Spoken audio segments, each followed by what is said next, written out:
A God in the morning, two trees in the sun, a law and a choice, and the story's begun.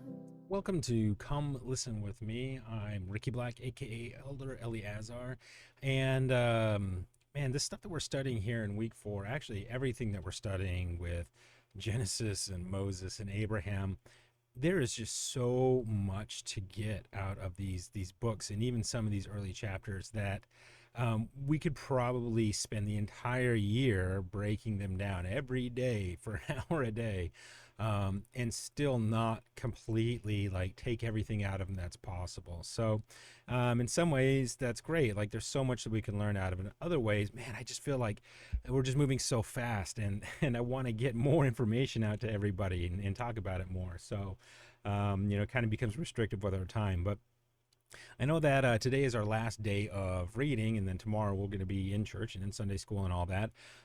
But there was one little bit that I've been thinking about, particularly as I've been traveling this week and getting home, that I really wanted to kind of get into, with some of my other thoughts and some other things that I've been learning about with this reading. So getting one last quick video in. Apologize in advance. I don't have any fun visuals to kind of hold your attention, so it's just going to be me talking here with you one-on-one for about the next 10 or 15 minutes or so, but it's all stuff that I thought was valuable, and so I wanted to get it in under the wire before our weekly time constraints force us to move on to all the new and exciting stuff next week in week 5. So what am I thinking about here, right? Well, what we're actually studying, today I wanted to do something a bit more seminar style than just, Sunday school survey.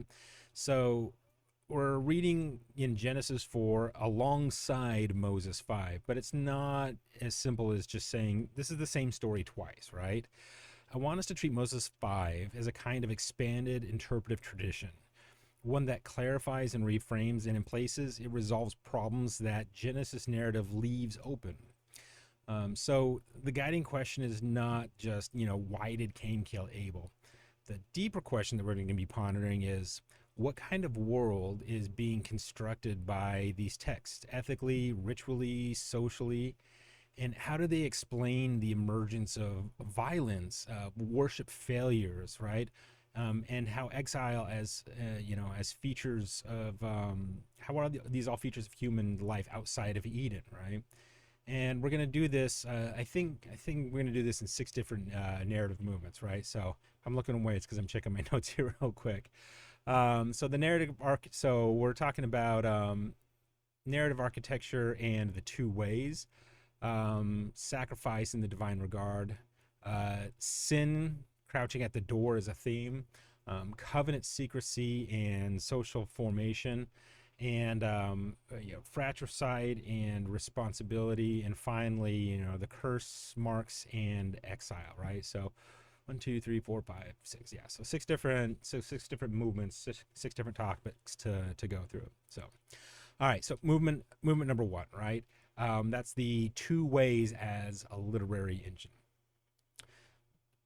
One of the most useful frames of Moses 5, especially in the Latter-day Saint scholarship, it's that the chapter is structured to present, contrasting pathways, covenant loyalty versus covenant rejection.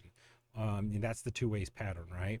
And that's not just a moral lesson. There's narrative logic that's happening here. It's being presented this way intentionally. So notice how quickly in Moses 5 it pushes from Adam and Eve's post-Edenic worship into questions of ritual, authority, and competing loyalties, right?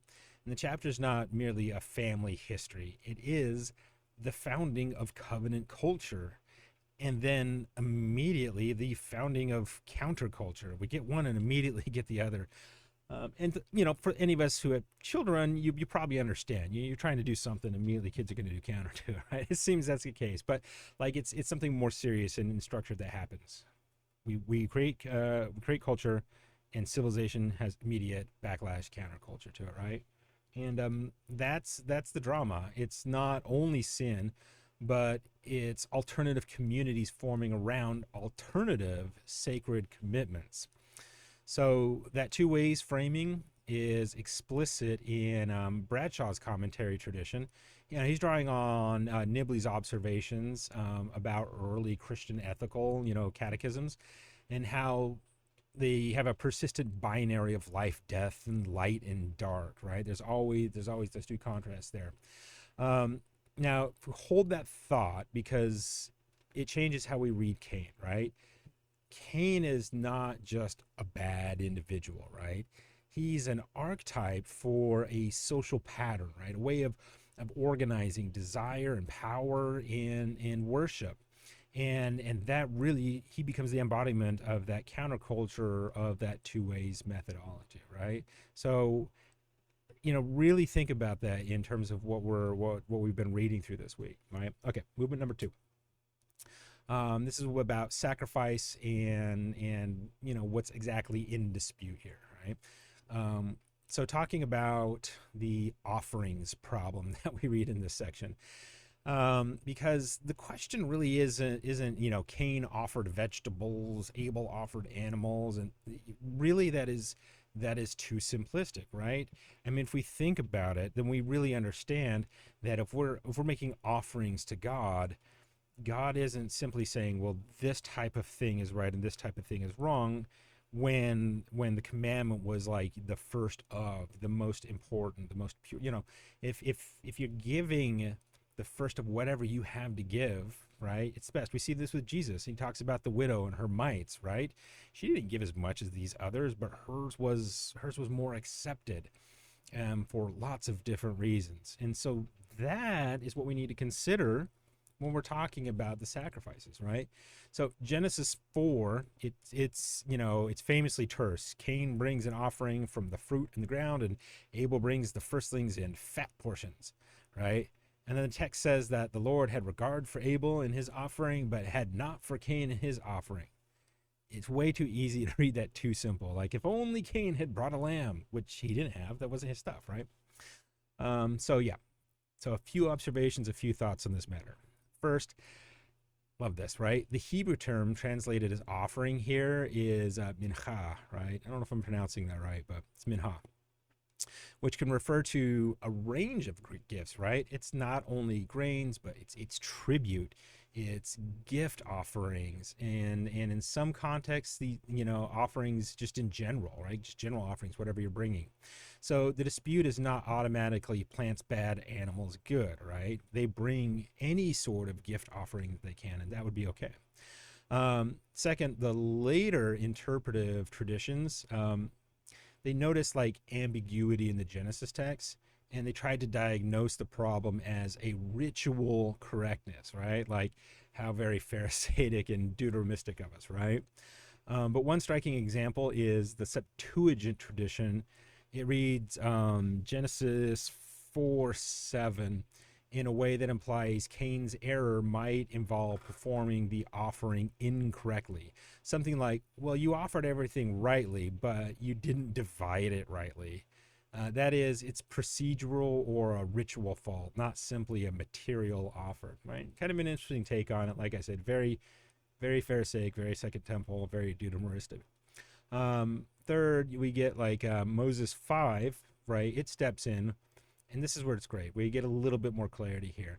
And there's a direct theological interpretation. See, sacrifice is explicitly taught, quote, in similitude of the sacrifice of the only begotten, right? End quote.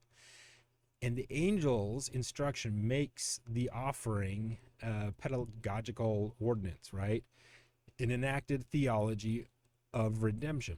So one academically productive way to sort of frame this is that Genesis 4 gives you like the narrative event, but Moses 5, it gives you the narrative theology, right?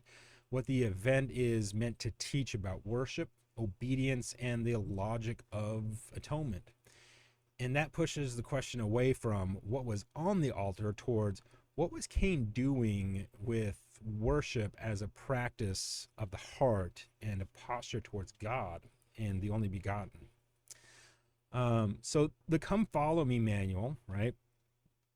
Makes this sort of same move, asking you to compare dispositions and like covenantal willingness rather than merely just the object that was offered, right? So they really kind of point us in the right direction there. So kind of consider that it's really about like what's in our heart in that sort of covenantal aspect, as opposed to like any specific item or any specific sort of ritualistic, patterned order of things. All right, so movement three, third thing, right?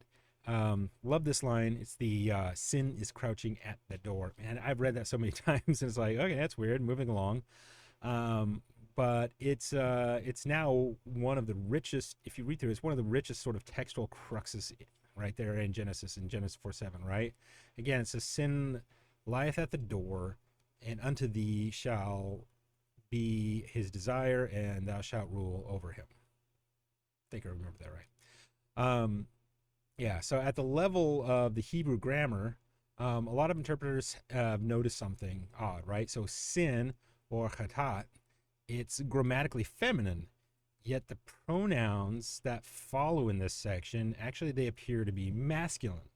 So yeah, unfortunately, when we read this in English, there's so much that we miss. The actual language it's written in is helping tell us something. It's helping move that story along. So that mismatch, it's one of the reasons that the verses generated a lot of different interpretive literature. One scholarly text is personifying sin as a malevolent figure, right? Some actual physical personification, and sometimes conceptualized like a demon or like a predator, right? But now you layer that on to the imagery, like the verb behind lieth, right? It's not passively lounging. Like the word there, it actually conveys something more like crouching, and it's an animal like poised to spring, right? Think of like, a snake coiled, ready to, just move quickly and strike, right? So this is not like sin as some sort of abstract guilt, right? It's sin as a presence with agency and with appetite, right? God is trying to express to Cain, like, if you're going down this path, there's this very evil thing that is just waiting to strike at you and to take you down, right? Not, hey, if you go down this path, you're going to feel really, kind of crappy about things, right? That's not what we're talking about. So there's something there waiting to actually physically do something to you, right?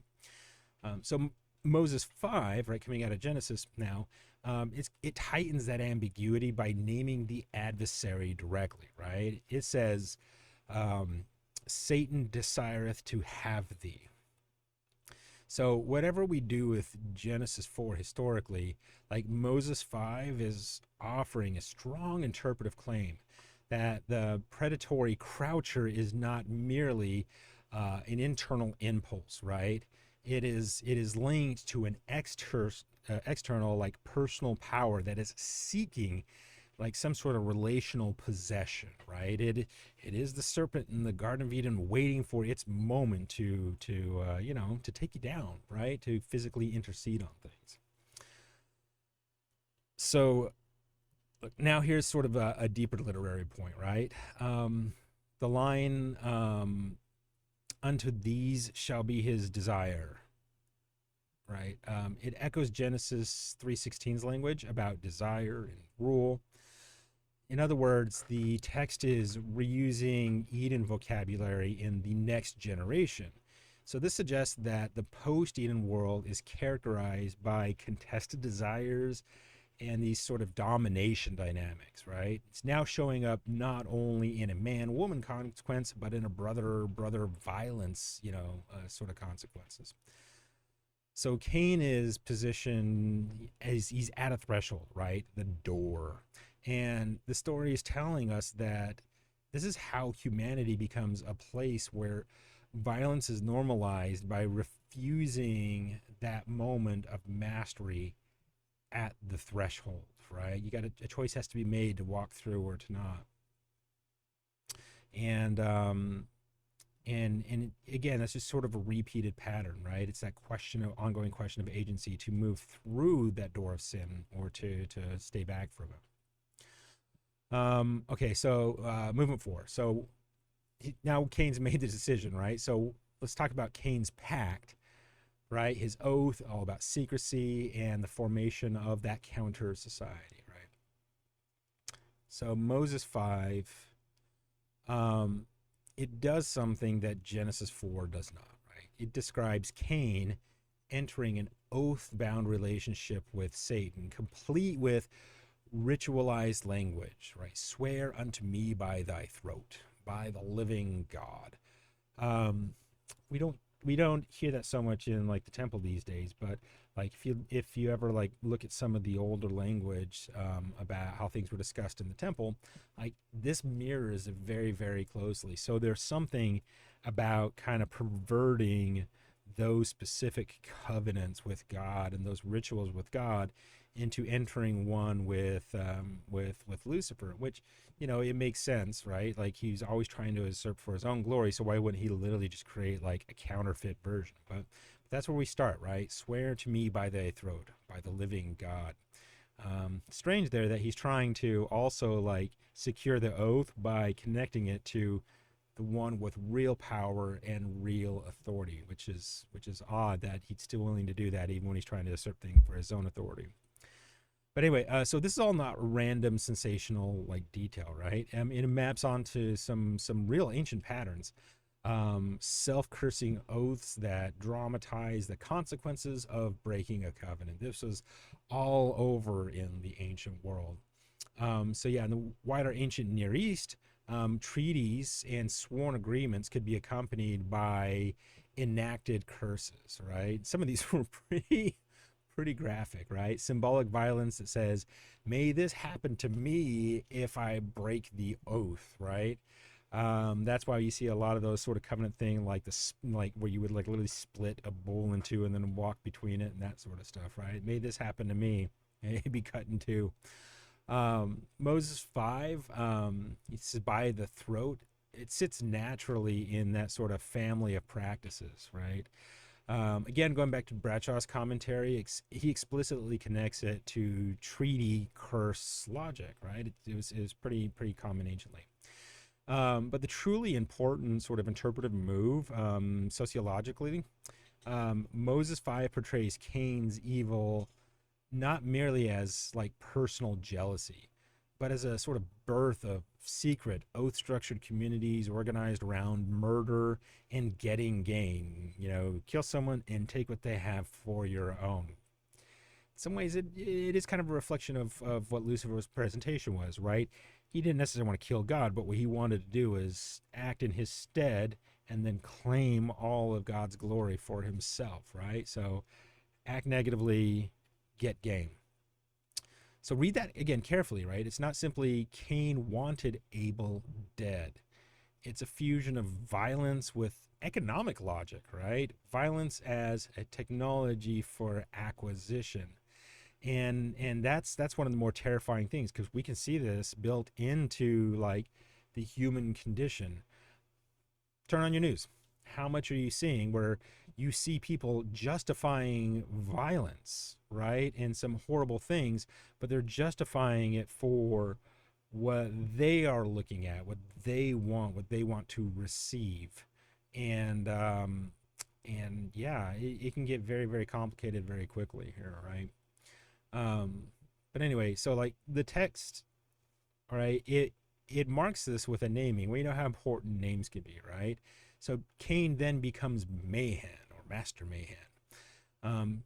Now, thinking about this, like whether we can confidently sort of etymologize that name historically, it's less important than what the narrative is doing with it, right?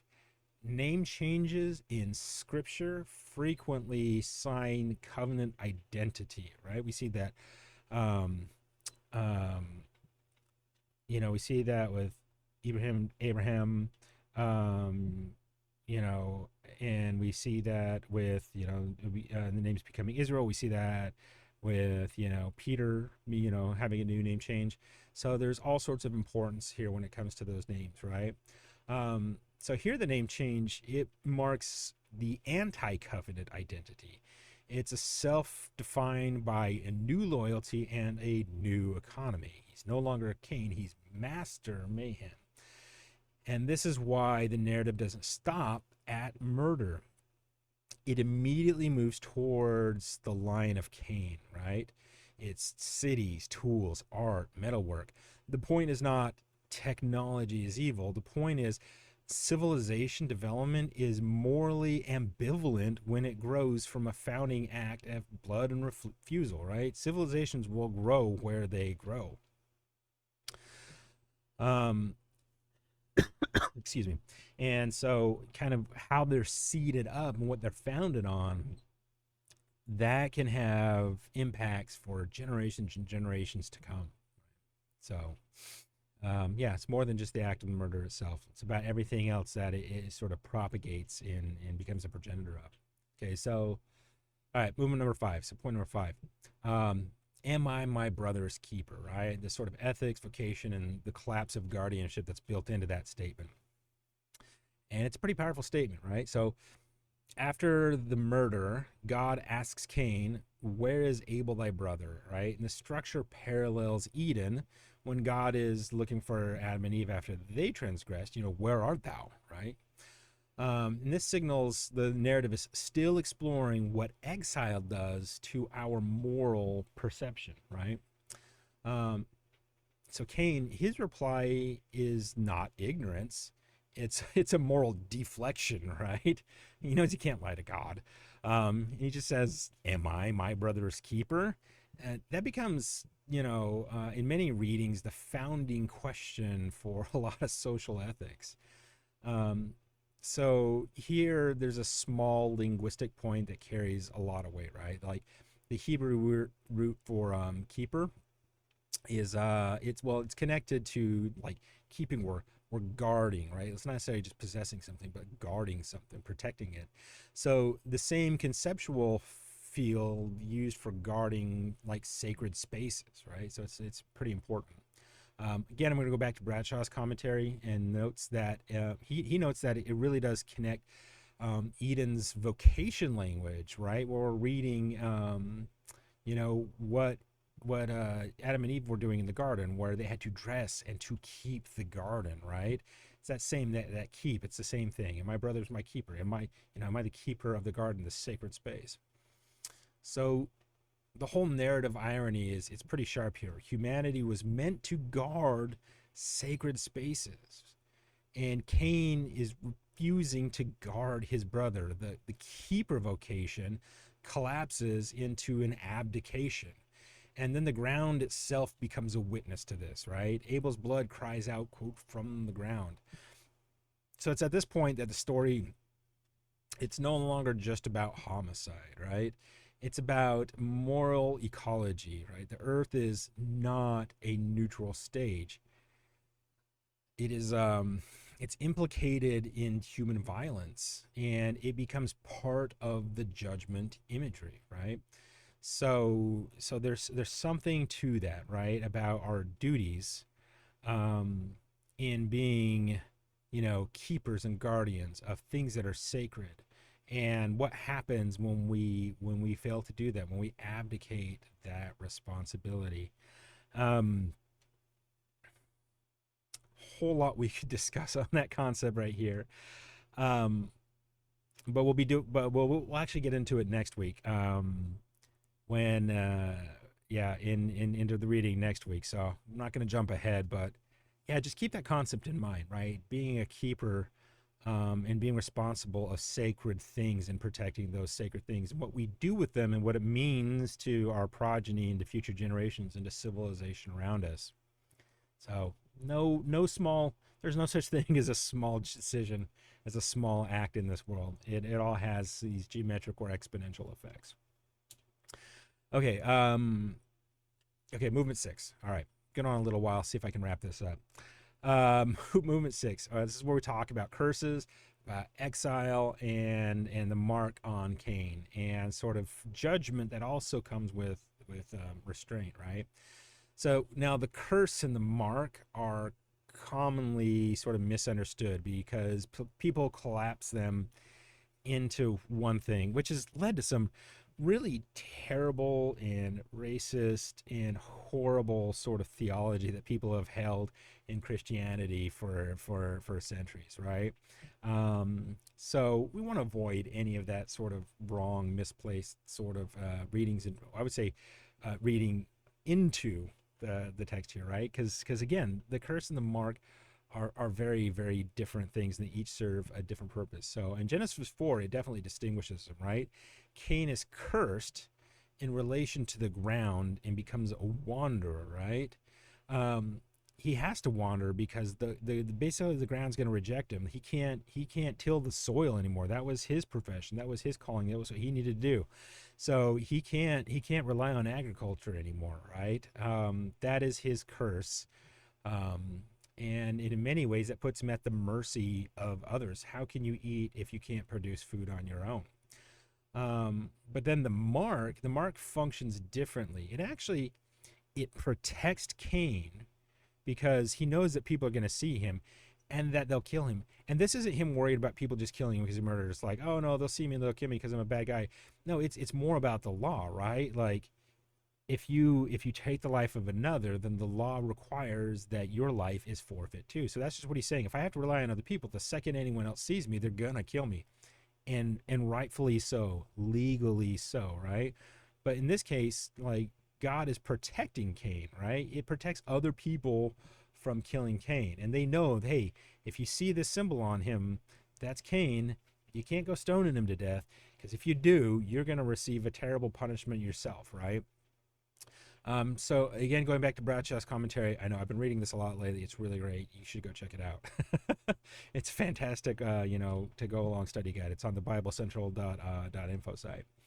But yeah, his commentary, he actually makes some very clear things on this, right?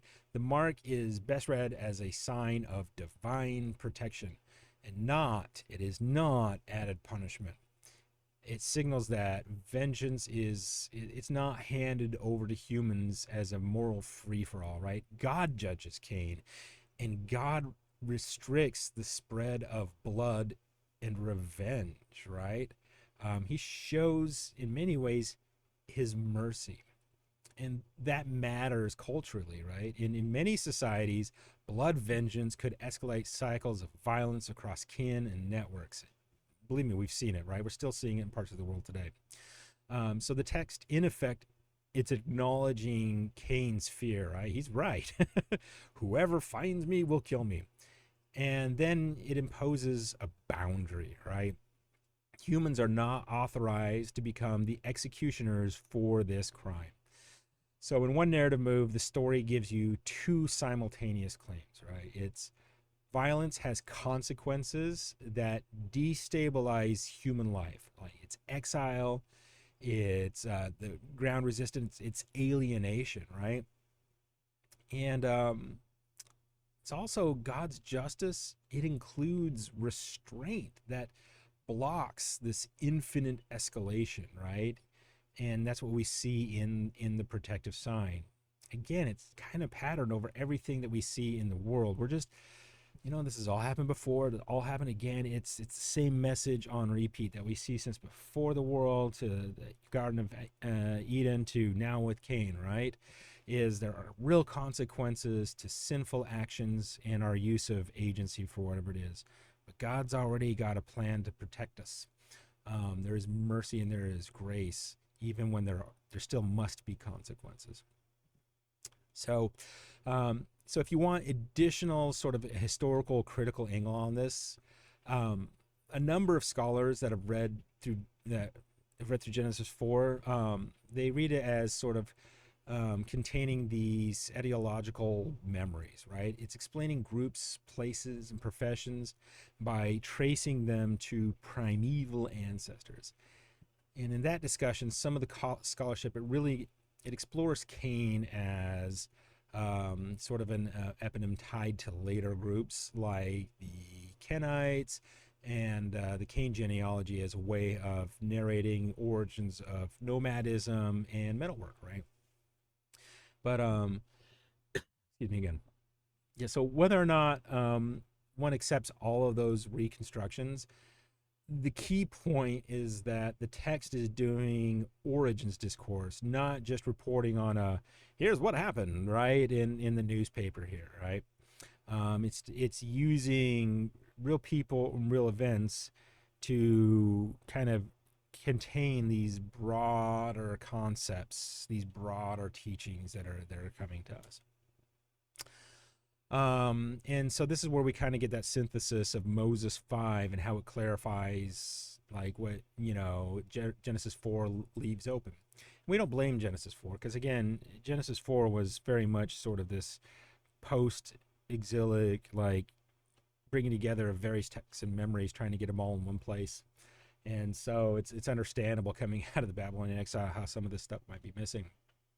But what Genesis 4 does give us, it's very compact. It's a devastating account of worship gone wrong, right? Of desire unchecked, right? When we hit that sort of hedonistic period, and how violence can become normalized, how we can easily justify it. And what Moses 5 supplies is this sort of interpretive scaffolding, right? It's sacrifice explicitly tied to the redemption in divine pedagogy, and the that whole croucher at the door clarified as satanic predation rather than a mere abstraction that murder framed inside covenantal rebellion and oath-bound secrecy, and Cain portrayed not only as a sinner but as a founder of a counter society that is organized around greed and gain and this sort of like selfish, what can I get out of this, what's in it for me, right? And one final point, the come follow me framing, it really emphasizes that God's acceptance of sacrifice is truly bound up with the willing and obedient heart, right? It's not about this ritualized just go through the steps, step 1, step 2, step 3, step 4, but what do we do, coming with the broken heart and the contrite spirit, right? And how can we be obedient? So that's not just a platitude. It's a claim that ritual is never merely just this external activity, right? All this text is presenting worship as a site where moral identity is made. It's done through agency and really with what the desire is in the heart, and how that becomes sort of made manifest in the world around us, and how, again, it propagates throughout generations. No decision is small and simple. No decision has, little to no effect. Don't worry about it. Every decision comes with these sort of ever compounding sort of consequences. But it's okay. God has a way for redemption. God has a way for building in grace, even when we must also deal with the consequences of it all. So, yeah. So trying to wrap it all up here.